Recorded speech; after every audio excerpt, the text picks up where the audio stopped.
जय माता दी। मैं हूं आपके साथ जया शर्मा और अनादि टीवी के इस खास कार्यक्रम में आप सभी का बहुत स्वागत है। नवरात्र का उत्सव पूरे देश और दुनिया में धूमधाम के साथ मनाया जा रहा है। आज नवरात्र का तीसरा दिन है। देवी दुर्गा के तीसरे स्वरूप यानी कि मां चंद्रघंटा की आज पूजा अर्चना की जा रही है। लेकिन घर बैठे भक्त माता को कैसे प्रसन्न कर सकते हैं? माता की उत्पत्ति की कथा क्या है? क्या भोग माता को प्रसन्न कर सकता है? इसके साथ ही किन मंत्रों के जरिए आप माता का दिल जीतने में, माता का आशीर्वाद पाने में सफलता प्राप्त कर सकते हैं, ये सारी जानकारी हम लेंगे। हमारे साथ स्टूडियो में पंडित अरविंद तिवारी जी मौजूद हैं, जो विस्तार से माता के स्वरूप की, माता की उत्पत्ति की कथा आप तक पहुंचाएंगे। पंडित जी, बहुत स्वागत है आपका।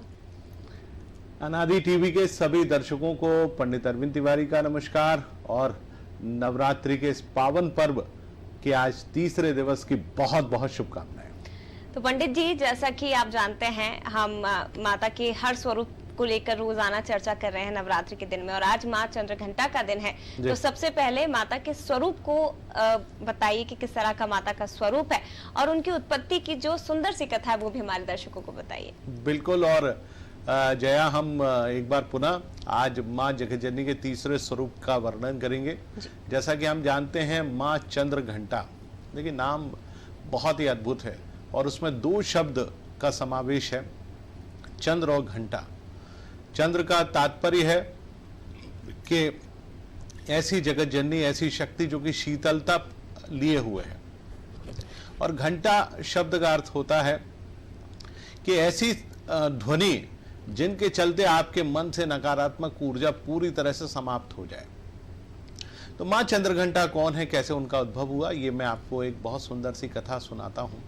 जैसा कि हमने आज हमारा तीसरा दिन है और हमने सबसे पहले दिन कथा की शुरुआत की थी मां शैलपुत्री के उद्भव से। हम जानते हैं कि मां सती ने अपने आप को योगाग्नि में भस्मीभूत कर लिया और वो भगवान हिमावन के यहाँ पार्वती के रूप में, शैलपुत्री के रूप में प्रकट हुई। नारद ऋषि ने उनकी हाथ की रेखाओं को देखकर उनको कहा कि आपको एक ऐसे व्यक्ति से आपका विवाह होगा, एक ऐसे देव से आपका विवाह होगा जो कि नग्न होगा, अमंगल वेश धारण किए होगा, और जिनके हाथ में न केवल जिनके हाथ में त्रिशूल होगा, डमरू होगा, और उनके गले में सर्प आभूषण की भांति विराजमान होंगे। तो उन्होंने कहा आखिर ऐसा देव कौन है? तो उन्होंने कहा भगवान शिव। कैसे प्राप्त होंगे? उन्होंने कहा, भगवान नारद ऋषि ने कहा कि आपको तपस्या के द्वारा भगवान शिव प्राप्त होंगे।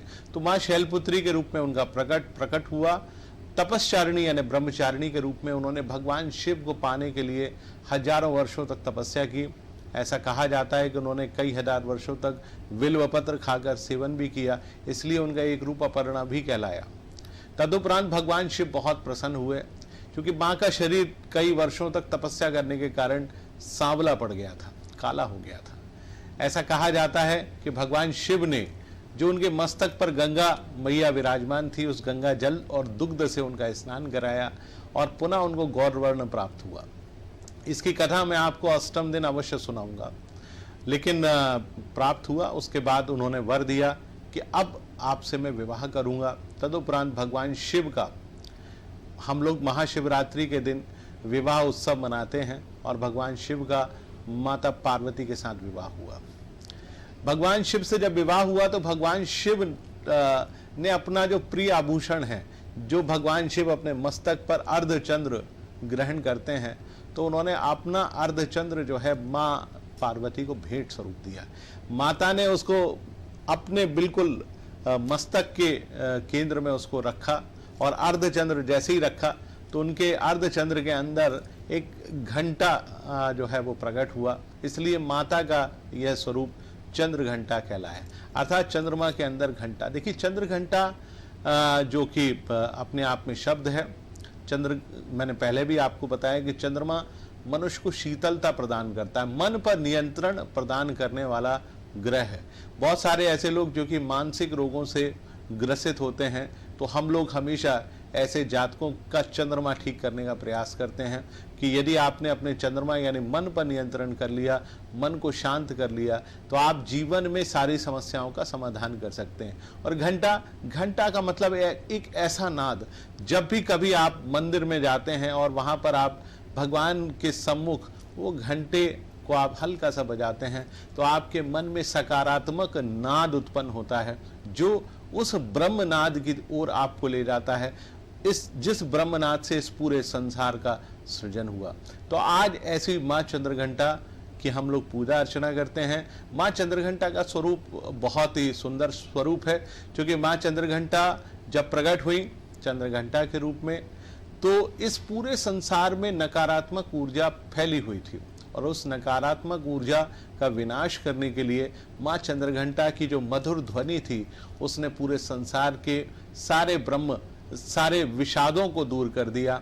और ऐसा कहा जाता है कि माँ चंद्रघंटा ही महिषासुर मर्दिनी है, क्योंकि जब महिषासुर अपने राक्षसों के साथ युद्ध कर रहा था, तब माँ चंद्रघंटा ने अपने 10 हाथों में स्थित जितने भी तोमर, परशु, धनुष, गदा, चक्र और तलवार आदि से उस सारे राक्षसों और दैत्यों का विनाश कर दिया।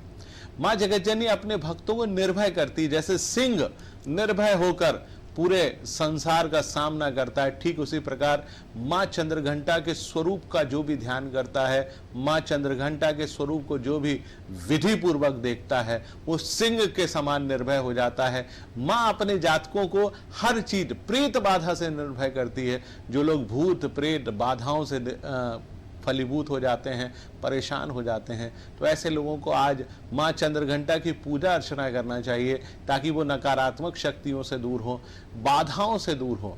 माता के बारे में बहुत सुंदर सुंदर से मंत्र हैं। आपने हमेशा एक मंत्र सुना होगा, सर्व बाधा प्रशमनम। तो इस प्रकार से बहुत सारे ऐसे मंत्र हैं कि अर्थात आपके जीवन की जितनी भी सर्व बाधाएं हैं, उन समस्त बाधाओं का निवारण करने में केवल और केवल एकमात्र देवी है, जिसको हम माँ चंद्रघंटा के स्वरूप में जानते हैं। तो आइए आज हम ऐसी माँ चंद्रघंटा की विधि पूर्वक पूजा अर्चना करेंगे। बिल्कुल, तो आज नवरात्र के तीसरे दिन माँ चंद्रघंटा की पूजा की जाती है, और चंद्रघंटा के स्वरूप का वर्णन पंडित जी ने बहुत अच्छे तरीके से किया है। इसके साथ ही उनकी उत्पत्ति की कथा क्या है वो भी पंडित जी ने आपको बता दी। पंडित जी, जैसा कि आपने बताया है कि माँ चंद्रघंटा की पूजा करने से साहस की प्राप्ति होती है, व्यक्ति निडर होता है, निर्भय होता है, लेकिन ये निर्भयता, ये साहस भक्त कैसे प्राप्त कर सकते हैं? पूजा विधि क्या है और सामग्री क्या आज भक्तों को प्रयोग करनी है?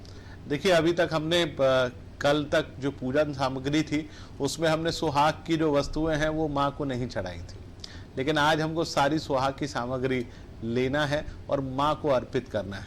माँ विवाहित हैं, क्या करें? देखिए, आपने पहले दिन घट स्थापना कर ली है, और घट स्थापना करने के बाद आज तीसरा दिन है, तो अब बीज में अंकुरण फूटने वाला है। तो आपको सबसे पहले उस घट की स्थापना करनी है। आपने यदि घट पर एक चुनरी नहीं चढ़ाई है तो आज लाल रंग की चूनर आप अवश्य चढ़ा दीजिए। घट की पूजा करिए, थोड़ा सा जल चढ़ाइए, सिंदूर चढ़ाइए, घट के सम्मुख नैवेद्य चढ़ाइए और एक ऋतुफल अवश्य चढ़ा दीजिए। तदुपरांत आप आज चंद्रघंटा की पूजा कर रहे हैं तो आपको एक लकड़ी का पटा ले लेना चाहिए, और लाल वस्त्र पर माँ जगज्जननी को बिठाते हैं, जो कि माँ विवाहित स्वरूप में है। अच्छा, आपको जैसा मैं रोज आपको बतलाता हूं कि आपको माँ का विग्रह लेना है। विग्रह का तात्पर्य होता है फोटो है, चित्र है, प्रतिमा है। प्रतिमा कई प्रकार की हो सकती है, कांस्य प्रतिमा है, स्वर्ण प्रतिमा है, मिट्टी की प्रतिमा है, स्टील की प्रतिमा है, जो आपके पास हो।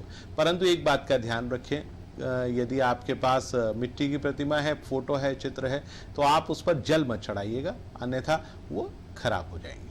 तो आप सबसे पहले उस विग्रह को आप स्थापित करें लकड़ी के पटे के ऊपर। तदुपरांत हम पूजा में कुछ सामग्रियां हमेशा रखते हैं, जिसमें पंचोपचार से हम पूजा करते हैं, अर्थात दूध, दही, घी, शहद और शक्कर। तो सबसे पहले जल यानी पवित्र जल से माँ जगज्जननी को आप अर्पण करें, स्नान कराएं। तदुपरांत आप पंचोपचार अर्थात पहले दूध, फिर दही, फिर घी, फिर शहद और अंत में शक्कर, और एक बार पुनः शुद्धोदक स्नान कराने के तदुपरांत हम माँ जगज्जननी को हम सभी जानते हैं कि स्नान के बाद वस्त्र उड़ाया जाता है, तो माँ जगज्जननी को आप आज चूनर उड़ा दीजिए। लाल रंग का वस्त्र यदि आप लेकर आए तो माँ को अर्पित करिए। तदुपरांत सुहाग की जो सामग्रियाँ हैं, जिसमें चूड़ी है, बिंदी है, आलता है, महावर है, सिंदूर है, और माँ जगज्जननी को हाथ में बहुत सुंदर सी हम मेहंदी लगाते हैं, तो आज मेहंदी का पैकेट भी आप उनको अर्पित करिए, क्योंकि माँ जगज्जननी अब विवाहित स्वरूप में आ चुकी हैं। आप ये अर्पण करें।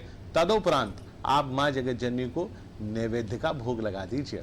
और नैवेद्य का भोग लगाने के उपरांत माँ जगत जननी को आप बहुत सुंदर सी आरती करिए। लेकिन आरती करने से पहले माँ के पैरों में आज आपको महावर अवश्य लगानी है, जिसको हम आलता भी कहते हैं। और माँ को महावर लगाने के उपरांत माँ जगत जननी को आप भोग लगाएं, और भोग और प्रसाद चढ़ाने के उपरांत माँ जगत जननी की आप आरती करें। और तदुपरांत बहुत सुंदर सुंदर से मंत्र जो माँ जगत जननी के हैं उन मंत्रों का आप जाप करें, और माँ जगत जननी आपसे आज अवश्य प्रसन्न होंगी। बिल्कुल, तो माता के मंत्रों का जाप करिए, विधि विधान के साथ माता की पूजा करिए। सामग्री क्या प्रयोग होगी वो भी पंडित जी ने आपको बता दिया है, और सामग्री के जरिए ही आप माता को प्रसन्न कर पाएंगे। लेकिन मंत्र क्या होंगे वो भी पंडित जी से जानेंगे। पंडित जी, किन मंत्रों का जाप करना है वो भी दर्शकों को बताइए।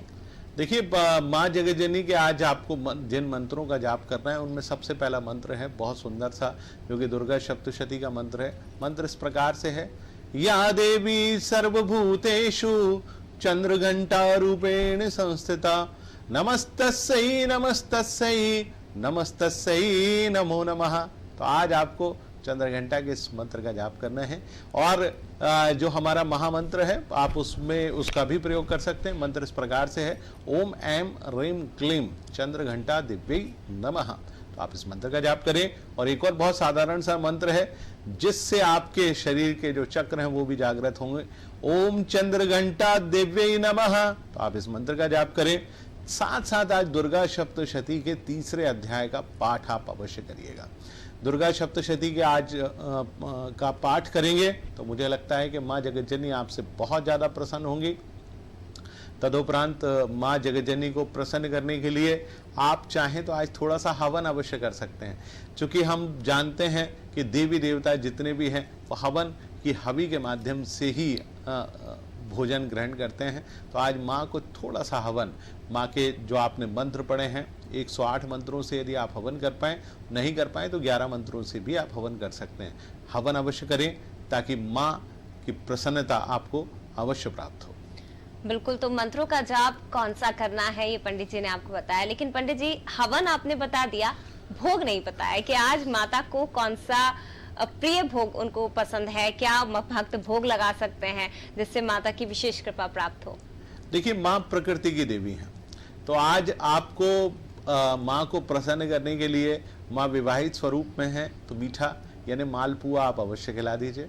आज मालपुआ यदि आप भोग लगा सकते हैं तो बहुत खुशी की बात है। और यदि नहीं लगा सकते तो आपके घर में इलायची अवश्य होगी, तो 5 इलायची आप ले लीजिए और एक पान के पत्ते पर 5 इलायची माँ जगत जननी के सम्मुख रख दीजिए, और माँ उसको भोग के स्वरूप में पाकर अवश्य प्रसन्न होगी। बिल्कुल, तो भोग क्या लगाना है, 5 इलायची का भोग बहुत साधारण तरीका है और बहुत साधारण सा भोग माता को प्रसन्न है।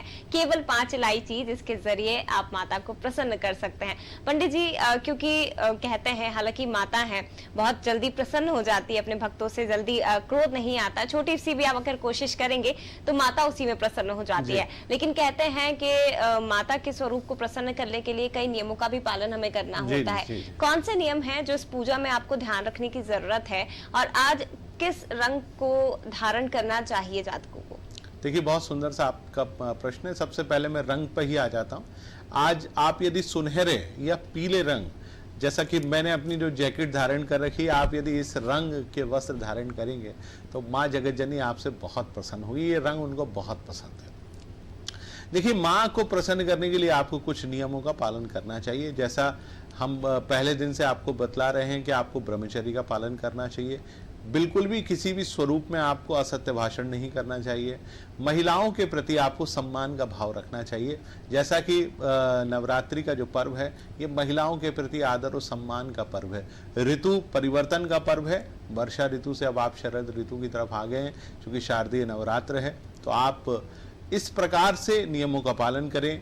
बाहर का भोजन करने से बचने का प्रयास करें, क्योंकि 9 दिवस यदि आपने नियम संयम के साथ व्रत किया, पालन किया, तो आप मानकर चलिए कि आने वाले 4 मास तक आपको आपके जीवन में संकटों से आप पार पा जाएंगे। क्योंकि कोरोना काल चल रहा है। हमारे जितने भी दर्शक जो देख रहे हैं उनमें से अधिकांश आपकी इम्यूनिटी हो सकता है थोड़ी कमज़ोर हो गई हो, तो आप अपनी इम्यूनिटी को बूस्ट करने का काम भी इस नवरात्रि के 9 दिनों में व्रत के माध्यम से कर सकते हैं। क्या करना है? रस का आहार यानी फलों का आहार आपको लेना है। देखिए, आप फल खाएंगे, खास तौर से जैसा कहा जाता है माँ जगत जननी को सेब का फल बहुत पसंद है, तो आप यदि एक सेब का फल खाते हैं तो आपकी इम्यूनिटी बूस्ट होगी, अर्थात प्रतिरोधक क्षमता आपकी निसंदेह बहुत बढ़ेगी। कहा जाता है कि एप्पल जो है उसमें बहुत सारे एंटीऑक्सीडेंट्स होते हैं, तो आप अपने शरीर को मजबूत बनाइए, रोग प्रतिरोधक क्षमता से आप उसको मजबूत करिए। आप पपीता का भी भोग माँ जगत जननी को लगा सकते हैं, और उस पपीता, चूंकि माँ को पपीते का फल आज चढ़ाया जाता है, तो आप उस पपीते का फल चढ़ाएं और उसका भोग लगाएं और स्वयं भी सेवन करें, ताकि आपकी रोग प्रतिरोधक क्षमता मजबूत हो, आपके जीवन में आप आगे बढ़ सकें। इस प्रकार से आप करेंगे तो निसंदेह आपको लाभ अवश्य प्राप्त होगा। बिल्कुल, लेकिन पंडित जी, दर्शक ये भी जानना चाहते हैं कि क्योंकि 2 दिन नवरात्रि के हो चुके हैं, माता के अलग अलग स्वरूप की पूजा की जाती है और माता के अलग अलग स्वरूप विभिन्न प्रकार के आशीर्वाद अपने बच्चों को देते हैं। आज चंद्रघंटा के स्वरूप की पूजा करने पर किन समस्याओं का निदान हो सकता है? बहुत सुंदर। देखिए, जीवन में आपको कॉम्पिटिटिव एग्जाम्स, कंपटीशन का सामना करना है। देखिए, जब भी हम कंपटीशन में जाते हैं, प्रतियोगी परीक्षाओं में सम्मिलित होते हैं, तो कई बार हम मानसिक रूप से उतने मजबूत नहीं हो पाते। जीवन में कई लक्ष्यों को पाने के लिए हमको मानसिक रूप से मजबूत होना बहुत आवश्यक है। बहुत सारे लोग प्रयास करते हैं लेकिन मानसिक अवसाद से ग्रस्त हो जाते हैं, नकारात्मक शक्तियां उनको घेर लेती हैं।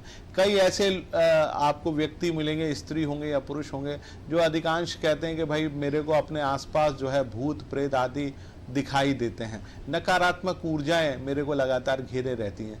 कई ऐसे व्यक्तियों से, कई ऐसे लोगों से हमारी भेंट होती है जिसमें बताते हैं कि हमारे आसपास मन में हमेशा नकारात्मक विचार भरे रहते हैं। तो आपको यदि अपने मन से नकारात्मक शक्तियों का आप निदान चाहते हैं, आत्मविश्वास चाहते हैं, जीवन में सफलता पाना चाहते हैं और मन पर नियंत्रण करना चाहते हैं, क्योंकि मन पर यदि आपका नियंत्रण हो गया तो जीवन की सारी समस्याओं का समाधान आपको स्वतः ही मिल जाएगा। तो ये सारी चीज़ों को आप पाना चाहते हैं तो आप माँ चंद्रघंटा की पूजा अर्चना करें, क्योंकि उनकी जब भी पूजा अर्चना की जाती है तो हमारे कानों में बहुत सुंदर सी सुमधुर ध्वनि सुनाई देती है, जो कि हमारी मन के विषादों को न केवल दूर करती है अपितु जीवन में सुख शांति और समृद्धि भी लेकर आती है।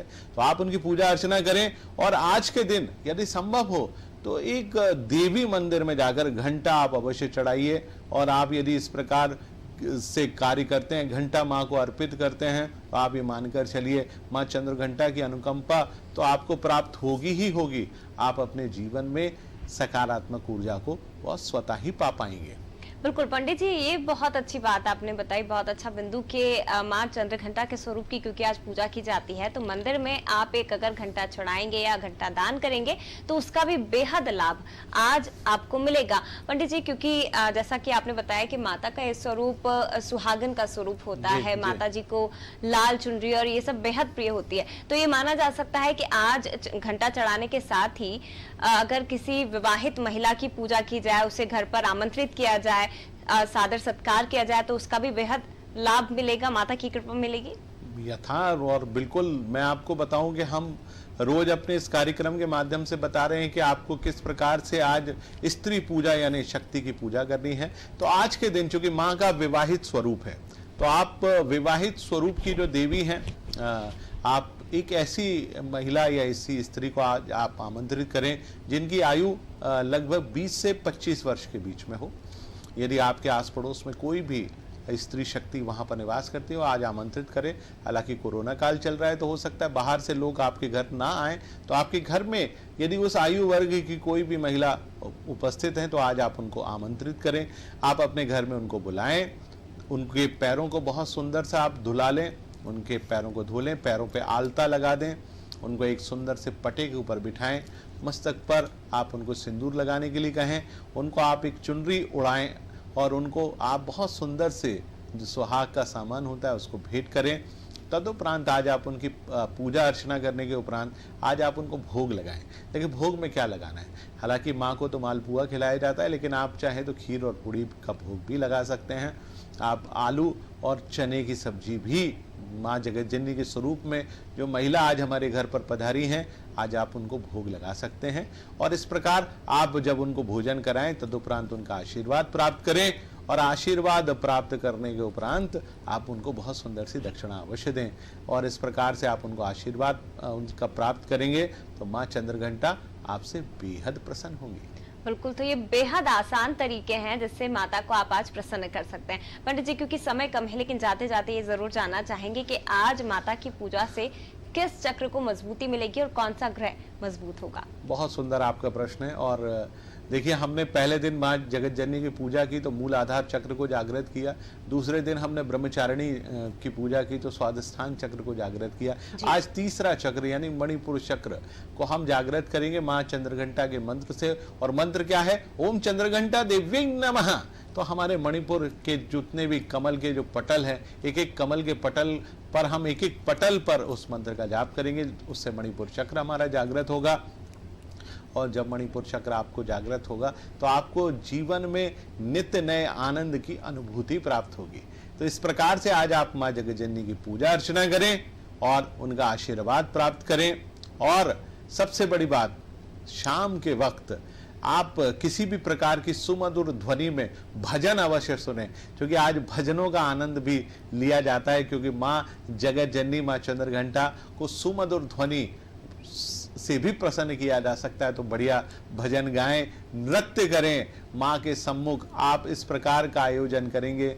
हमारे यहाँ बहुत सारी जगह देवी भजन का आयोजन किया जाता है। तो आज के दिन आप इस प्रकार से भजन सुनेंगे तो निसंदेह आपके जीवन में आपको खुशी का अनुभव अवश्य होगा।